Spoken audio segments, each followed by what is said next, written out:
There are certain issues that people on the left and the right in American politics will never discuss. And the reason they won't discuss them is because they agree mutually. The Democrats and the Republicans agree on something, so they don't want to talk about it in public debate because it reveals the fact that they're basically the same. They only talk about things on which they disagree. Turns out that the things on which they agree are the most important things.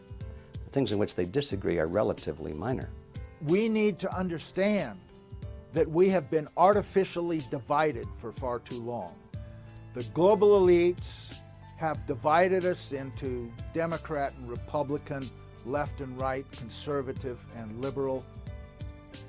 They have divided us with hot-button issues like abortion and gay rights and gun control and prayer in schools. And by doing so, they have given us, the electorate, the illusion that we have a choice, when in reality, both the Republican and Democratic parties are owned by the same global elites. And on issues that matter to those global elites, they act as one.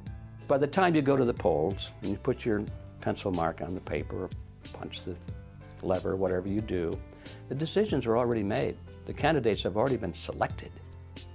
And the work goes on there, is who selects the candidates that the people vote for? Who frames the issues that the people vote for? Voting is nothing. It's all done before that stage. This left-right paradigm is a political ploy. It works very well for those who know what they're doing. We find that the Republican Party and the Democrat Party both are pretty much in the hands of a relatively small group of people with a membership of about 4,000. It's called the Council on Foreign Relations. These are the people that are really pulling the strings in both the Republican and the Democrat Party. We get a lot of advice from the council, so this will mean I won't have as far to go to be told what we should be doing and how we should think about the future. People like Hillary Clinton know, even at that elevated position, Hillary Clinton, you'd say, was one of the big movers and shakers. Compared to the Council on Foreign Relations, she's not. She's a small fish. And she knows that she's got to get the approval of the CFR. I had a friend, Nick Rockefeller, who was one of the Rockefeller family. The ultimate goal that these people have in mind is to create a one-world government. And this is given me straight from Rockefeller himself. This is what they want to accomplish. Not just any world government, but a world government based on the model of collectivism. In other words, big, powerful, centralized world government. If it were a world government based on the principles of freedom and freedom of choice, freedom of culture, low intervention, if no intervention in the lives of normal human beings, it might be a wonderful thing, but that's not the kind of world government the left and the right have in mind. They're talking about total world government with all major decisions being made at the top and people at the bottom being peasants, basically, in a high-tech feudalism. In a brief video introduced by the United Nations Secretary General Boutros Boutros-Ghali and containing some exceptional footage, the connection between the United Nations, New York City, and the Rockefeller Foundation is clearly drawn. The future of this country and the lives of our children and our children's children are interwoven with the success of the United Nations. In it lies the hope of the people of the world.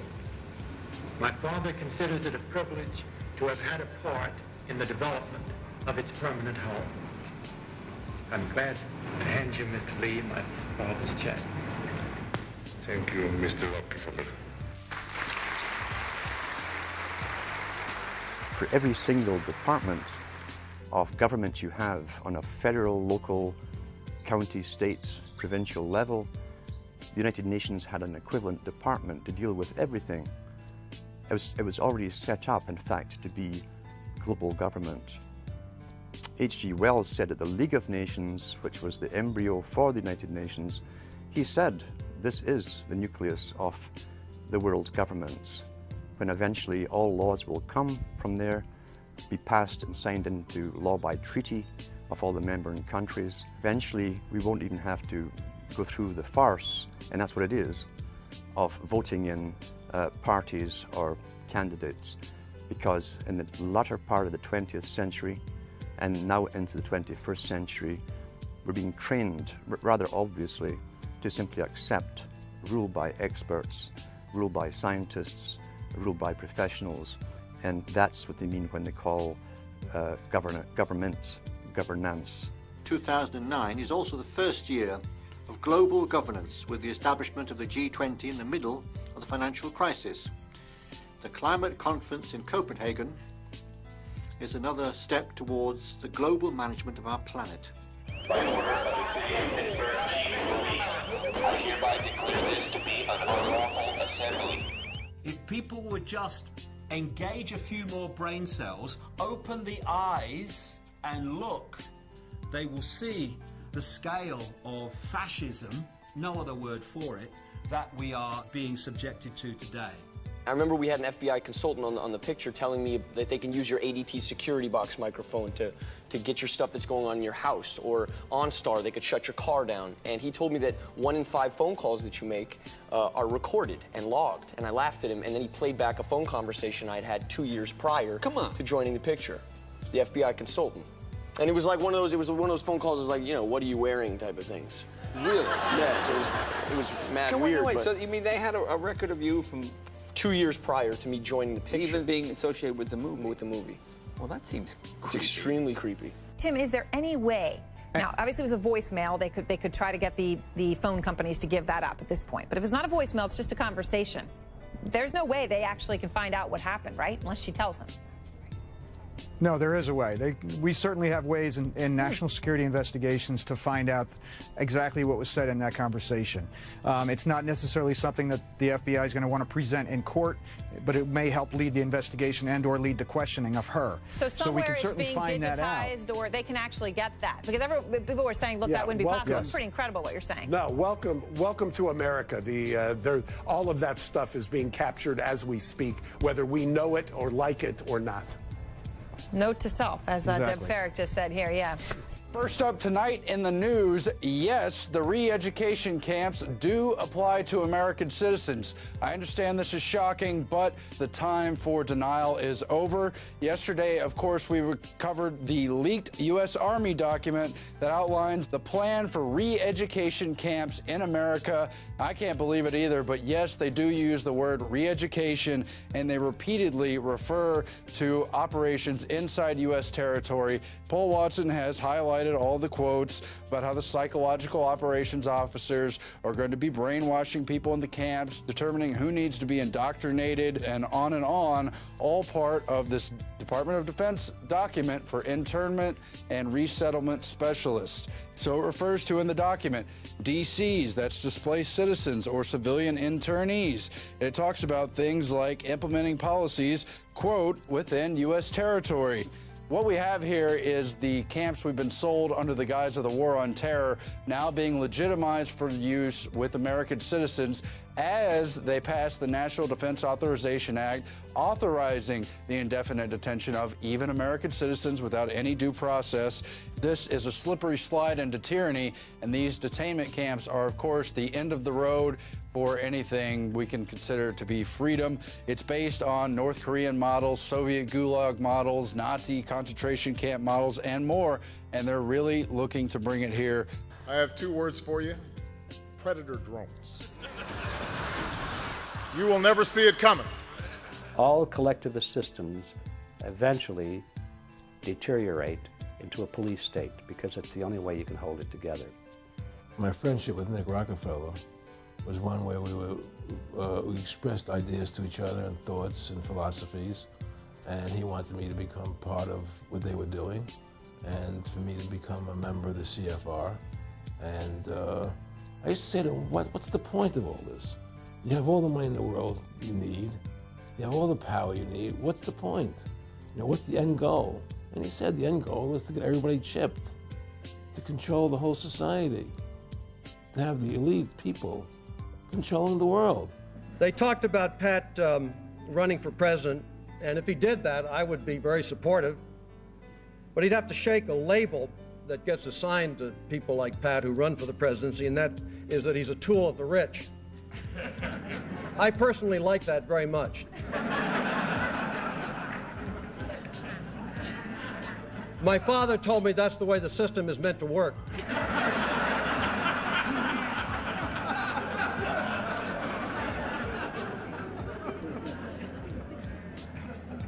You know, I think Pat's coming quickly. Soon, I think he's going to be in a position for the Trilateral Commission. And if he shows promise beyond that, there's Bilderberg. World control, Pat. Settle for nothing else. At the top of this conspiracy are a handful of ultra-wealthy multi-billionaires in the world. Some of them have been conspiring for more than a century.